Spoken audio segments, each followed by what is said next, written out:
Hi guys, welcome to the final episode of the University Talk Show. I am your host, Mukuka Chipote, and we'll be discussing the sports highlights for this academic years. Thank you. And my name is Hilda Shivinda. Shibede Moses.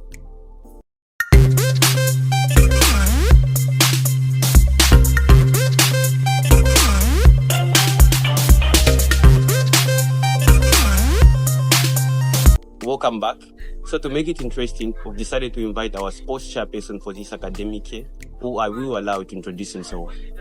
And my name is Kangwa.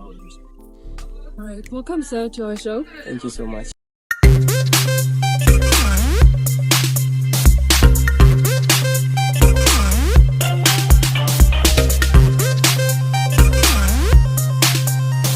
Hi, welcome back. So I had to talk about the financial thing. So is that why it takes long for when I remember I played volleyball and then we didn't have a ball. So we talked to the captain, and then the captain to our captain, the skipper. That's okay. Yeah. Then she told us that for the ball, she had to talk to, I don't know if it was you, and then you had to communicate to someone from main campus. That's when they were going to buy us the ball. So that took a long process. That was a long process. It took a lot of time. And then we just had to start contributing our own money, and we bought our own ball. And then the ball, that was last year when we just opened. Yeah. And then the ball, we received it after the USA games. So is the financial thing and also the channel of communication why it took long, for why it takes long for people to get these things that people need.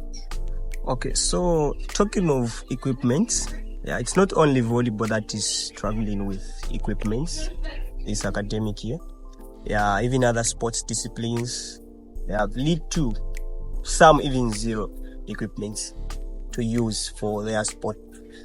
And the only time we received equipment was the time we had sports day. I think the basketball, the football gents, and the chess. No, the chess, they do have chess mats because they were bought last academic year.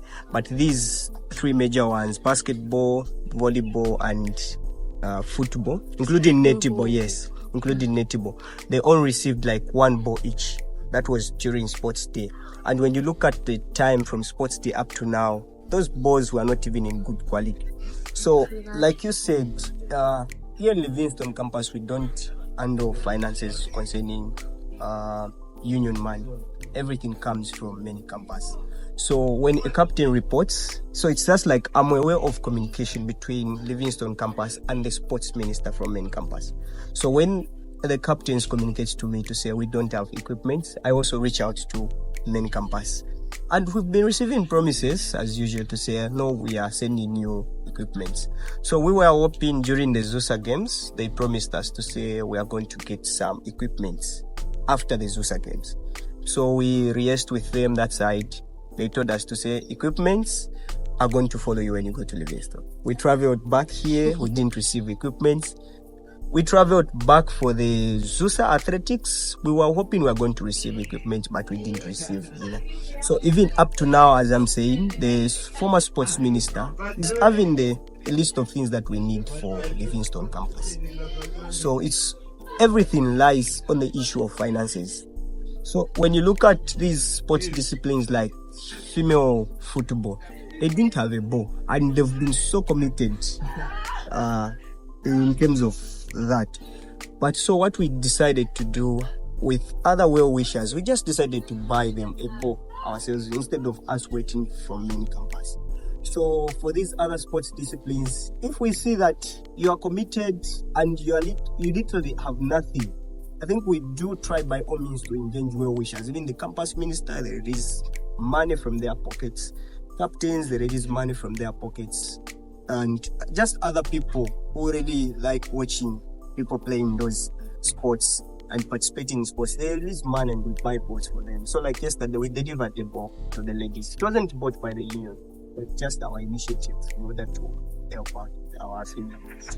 So looking at that, because the whole thing of not having equipment is also discouraging people to participate. So are there measures that you are trying to put through to overcome those challenges, like equipment, which is also causing reduction of participation? Okay, yeah.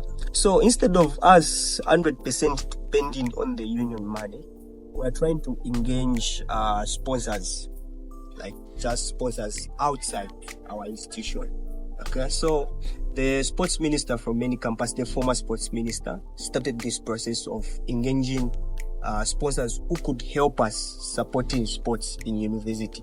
So when you look at many campuses, they have a league which is running.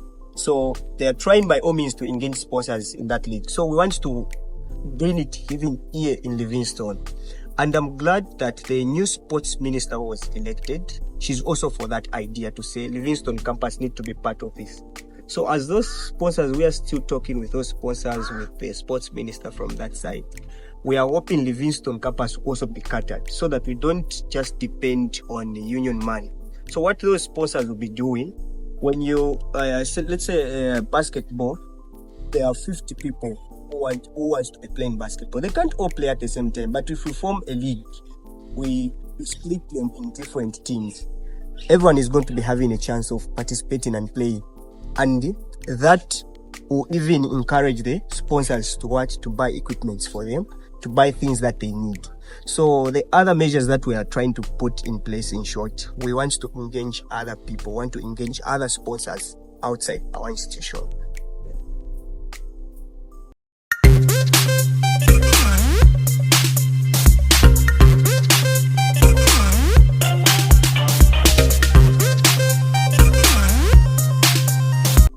Welcome back. We're still with our sports chairperson, Mr. Chairperson, sir. Student populace wants to hear you highlight on the selection criteria that is used in the ZUSA games. Oh, you mean the pre-ZUSA game? Yes, pre-ZUSA games. Okay. For the pre-ZUSA games, okay, over the selection, one thing you need to understand, or that people need to know, is that me as a chairperson, I'm not even involved in selecting players. Okay, so each sport discipline has got captains and coaches. So they are the one who choose the players that travel for pre-ZUSA friendlies. My job is to compile the list and to encourage captains and players to choose captains and coaches to choose players on merit. Because a long time ago, I came to realize that some captains choose players because they are friends. They choose players because you know the person, whatever. But this time, I really tried by all means to encourage players and captains to choose those players on merit. The people that have shown, the people that have been so committed under that sport discipline, number one. Number two, players who are disciplined. Those are the two major things that we looked at. Because, you know, we are the School of Medicine, right?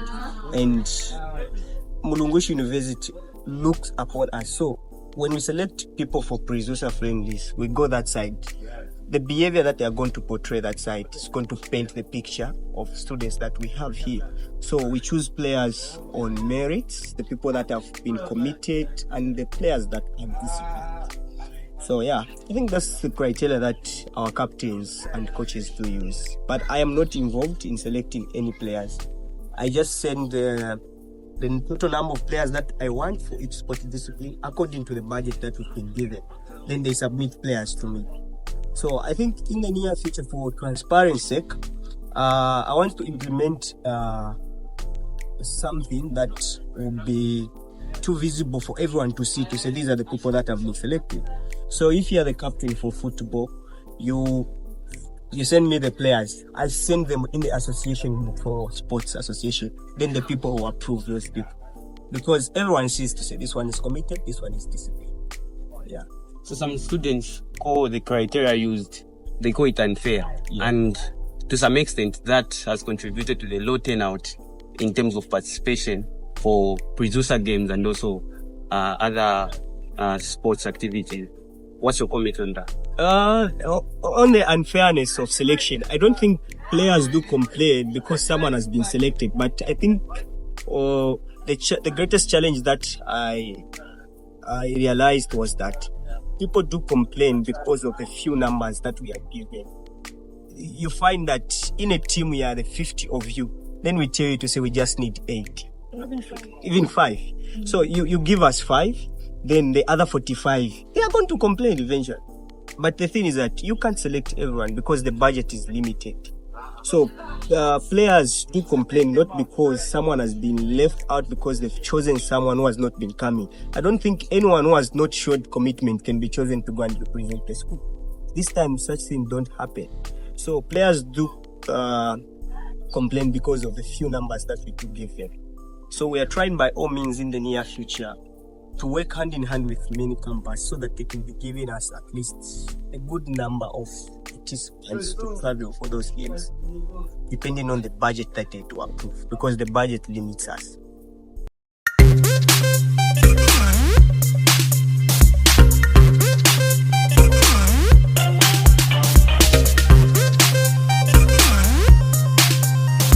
Welcome back.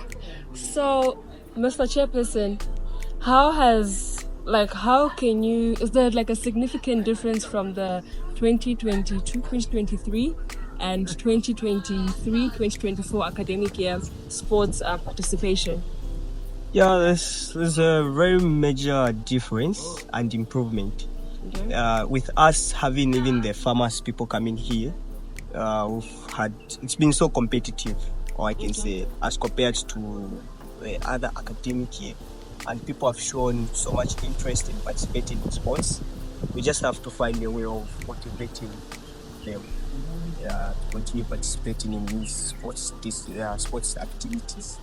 Yeah, and when you look at the results for the Prezosa friendlies for this academic year, comparing to the other academic year, I think we can tell to say there's a very big difference and there's an improvement, because we did so well and we gave main campus competition the time we went for the Prezosa friendlies this academic year as compared to the other academic year. Yeah. And that marks the end of our episode. Thank you for joining us, Mr. Kangwa. Thank you so much. Bye. Thank you. Was it possible for Mulungushi University Medical School to work independently of the main campus? Yeah, so like I said earlier, it's a long-term plan. We are still pushing. Even the people that we found here before we came here and from medicine, we found them pushing that agenda of us becoming an independent union. And as time goes on, I think there's a process of amending the constitution as of now. It's taking place as of now. So we are hoping maybe by next academic we might start having 4 positions here in the Boston campus. It's a step showing to say slowly we are becoming an independent union.